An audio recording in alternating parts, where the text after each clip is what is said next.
Welcome to home kitchen. ఈ రోజు చింతపండు పులిహోర తయారీ విధానాన్ని చూద్దాం. చింతపండు పులిహోర తయారీ విధానానికి ముందుగా కావాల్సిన పదార్థాలు ఏంటో చూద్దాం.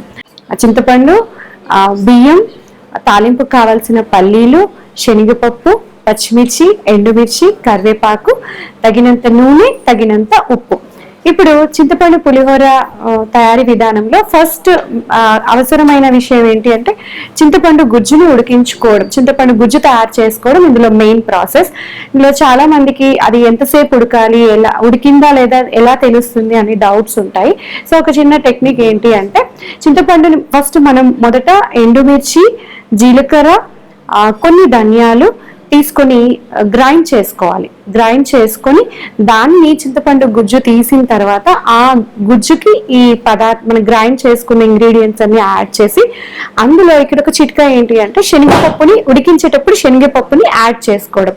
సో 20-25 నిమిషాలు ఉడికించుకున్న తర్వాత అందులో శనగపప్పు బద్దలు ఉడికాయి అంటే పులుసు రెడీ అన్నట్టు మనకి తెలిసిపోతుంది. సో ఇప్పుడు పులుసు రెడీ అయిపోయిందండి. ఆ తర్వాత ప్రాసెస్ చూద్దాం ఎలా చేయాలి. సో ముందుగా మనం ముగ్గురు తీసుకొని తగినంత ఆయిల్ యాడ్ చేసుకొని తాలింపు దినుసులు అన్ని వేసుకున్న తర్వాత శనగపప్పు, పల్లీలు, కరివేపాకు, పచ్చిమిర్చి, ఎండుమిర్చి, కొన్ని మిరియాలు ఇలా యాడ్ చేసుకుని ఇంకా కొంతమంది నువ్వులు కూడా యాడ్ చేస్తారు, వాళ్ళ ఇష్టం. యాడ్ చేసుకున్న తర్వాత రైస్ ని మనం ఒకటికి మామూలుగా మనం అన్నం ఉడికించుకోవాలంటే 1-2 నీళ్లు పోస్తాం కదా. సో కొంచెం తక్కువ నీళ్లు పోసుకున్నట్లయితే జలజలగా పొడి పొడిగా తయారవుతుంది రైస్.